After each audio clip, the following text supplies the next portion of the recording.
Hey there guys, it's Mia here. I am so excited. I am super excited. I wanted to just pop in here really quick and do a live today, a quick live to the community.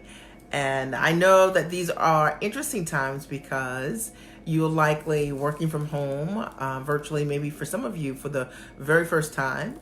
Others of you who've already been working from home, maybe, just maybe now you're home and your children are home. So if they're school-age children or college bound or attending college, a lot of those students are home currently or will be coming home this weekend also. And so for the next couple of months, you're going to be doing work in a completely different way. And I thought, wouldn't it be really great if I just pop in here really quickly and talk about how to make the most of being at home. Hey, Tiffany, how to make the most of being at home right now.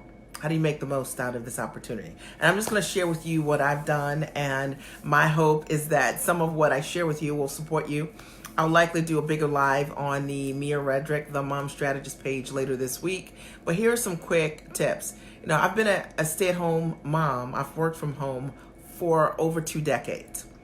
And I would say I have a PhD in being able, hi April, to work from home. I definitely have a skill to be able to work from home with young children, and now my children are 21, 18, and 15. But my children have never ever seen me ever work a job or their dad. We've always worked from home. And so I'm going to just share with you guys just really quickly how to make the most of this home routine. So first, let's just talk about what sometimes seems to get us all hemmed up, or number one, I think the unscheduled interruptions that happen, right? So sometimes when we now are working from home and there are other people in our environments, hey there, darling, what it means is that, hey, Dee, Renee, and April, and Tiffany, what it means is that sometimes it might be that your husband is asking you for things that no one would normally be talking to you in the middle of the day while you're working, or that your children are needing things. Maybe they want lunch or they don't know where their socks are. You know what I'm talking about, okay? So how do you handle the interruptions, okay? So what I've always done is I'm very clear with my children when I'm working, when they have access to me and when they don't. Okay. Now think about this for children who are older, who are able to spend, 45 minutes by themselves reading a book, or maybe they watch a show or playing a game or playing outside. All right. This works really well. I let my children know what my office hours are. All children, doesn't matter the ages. Everybody knows when mommy is working, so that they can manage what that looks like. Now, when you're dealing with younger children, sometimes it's a little bit more complicated than that, particularly if you don't have anyone supporting you or helping you in your environment, right? Like if you have to take a phone call. And so I've done this too. And so what I do in this case is I practice a strategy that I teach in my very first book, Time for Mommy, 5 Essential Strategies for Mother Self-Care. And it's a strategy called mirroring.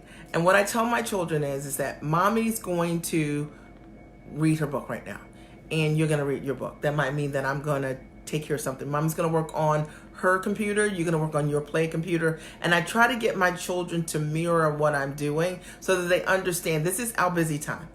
And when mommy stops, you stop. Now, obviously, when it's a young child, there'll be times that they'll come back to you over and over again. But if you keep reinforcing it, eventually you build a culture where your child understands mommy is on her computer, so I am on my computer. Mommy is reading her book, so I am reading my book. And if you practice this outside of these moments, you'll find that you'll build an incredible culture that will allow you to be able to read a book. So that was kind of how I started it years ago. Hey, Tamara, I'm talking about how to make the most of home right now over the next couple of minutes.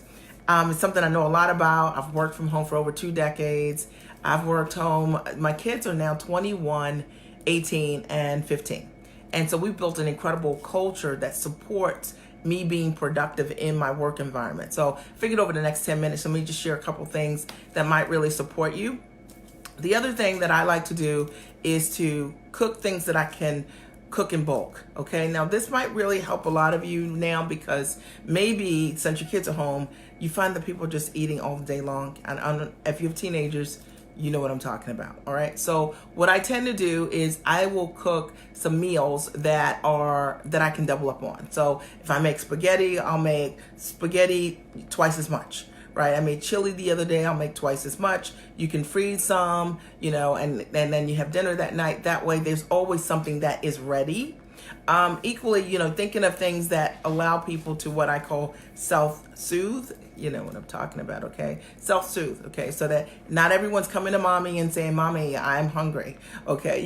Because if you're working in the middle of the day, a lot of you guys are working virtually, can't just stop to cook something. So think of things that in advance that your kids are coming to you for, right? And then write a list of what those things are, of the interruptions that are happening, and then answer them in advance, right? So what I thought about was, okay, I've got a college student, a senior in high school, and a 8th grader, right? All who are going to be doing their homework from home. So I said, are we completely set up so that they can do what they need to do and study the way that they need to study? Do they have everything that they need? And I started thinking about, what do they need? And my oldest son, the college student, did not have a desk in his office. So I just went and got him a little computer desk. So I'll get him all set up. You know what I mean? Found a little lamp that we had in the basement.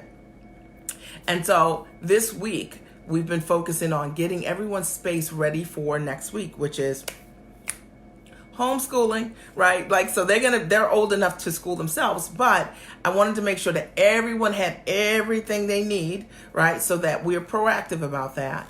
And I have a couple ground rules with the kids, but this might really help you too.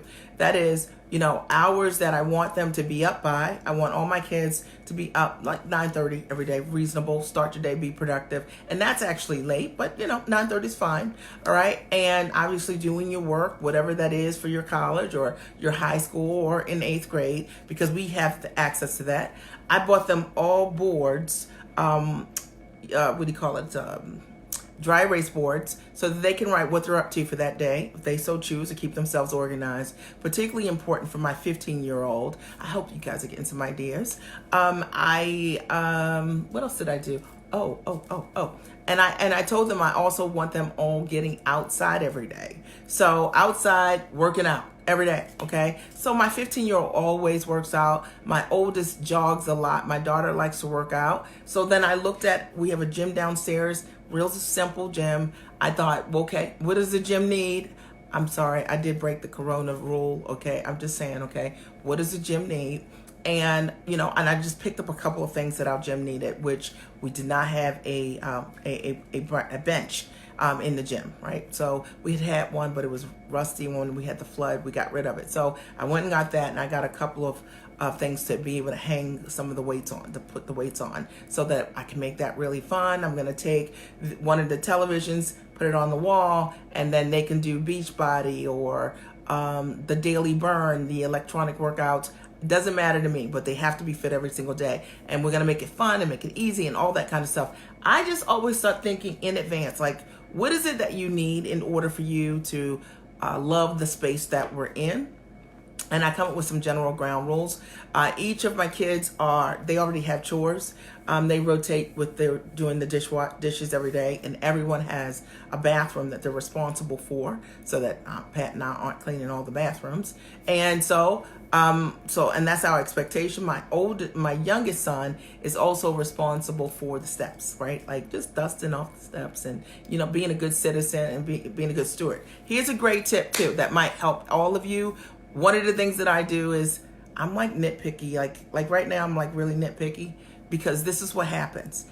Hey Sharonda, and Tamara and Kimberly, what I do is if somebody doesn't close the flour or the sugar or put the pepper away, then I call them from wherever they are, right? Like, you know what I'm saying? Like, can you come here for a minute? And my daughter's in the attic and she has to walk all the way downstairs. And then she comes down and says, did you have the pepper last? And then she just looks at me like, are you serious? Like, yeah, could you put that away? And I will let them walk all the way up the steps, and I'll call you right back down and say, I'm sorry, did you realize that you didn't close the trash can lid? Could you close that for me? So what I do is I do it in a way that's uncomfortable, right? Initially nitpicky, so that they're like, I do not want this woman calling me when I walk all the way up steps and I'm doing my thing and minding my business. But I know that every step that they are walking and every step that they walk back, they now have a reminder, okay, let that not happen again, okay? Because I'm going to call you. I don't believe in, you know how I feel about codependency in general. I just don't believe that I should ever groom the kids that I'm the only person to clean the house, because my mom was an amazing housekeeper, domestic diva, I might say, but she did all the cleaning. And we really didn't have to do anything. My mother did all of those things, and I don't think that's the right thing to do. So I engage my kids in all of it. I expect that your room is clean. You know, it doesn't have to be spotless or anything like that. I'm not neurotic in that way, but there's no reason that you have a hamper there and the clothes on the floor, you know, because, I mean, it's called respect. Okay, we respect our things, right? And that's not respectful. And I also know that the way we do one thing is the way we do everything, and we're trying to build that culture. What else? That's it, really. Screen time. You can do whatever you want when you're 18 and older in my house. So I've got 2 children that are over 18, okay? And they're not really television consumers in that way. But my youngest, Matthew, he can, as much as he reads, he can watch your show. So if he wants to watch 3 hours of TV, read 3 hours of books. I'm good with that. And what you usually find is between going outside and, you know, playing games and doing their homework or whatever, they just don't have enough time to watch TV all day or play games all day. So that's what I do. So those are just a couple of things that I do to make it fun. But I have like boundaries. Like when I'm working, and everyone knows it, even my husband. So like if somebody just calls me randomly and I'm busy, like 1, I won't answer. And then 2, by the time I'm done with the lecture that would come with that, no one would ever want to call me ever again. Like never again. I just make it kind but painful to listen to. Long, so that everyone gets the point, like mom worked from home. Okay, so I hope that this helps you in some way. I love you. I love you. I hope you guys make the most of this time. It is a great time to be in business. It is an amazing time to be in business. So, you know, don't use this time and not focus on what you could be focusing on. I know a lot of people are like, oh, this is the vacation I've been looking for. Great. All right, but think about the life that you want. Your life, you could build a life that allows you to always be on vacation. That's how I feel. Like 2 weeks was 2 weeks. My entire life, I'm going to do exactly the same thing in my life that I would normally be doing. I run my business from the comfort of my home. I'm going to work out in the mornings just like I normally do in my home gym. I'm going to go to the sauna in my house just like I would normally do. I'm going to go in my office at some point in the day and work.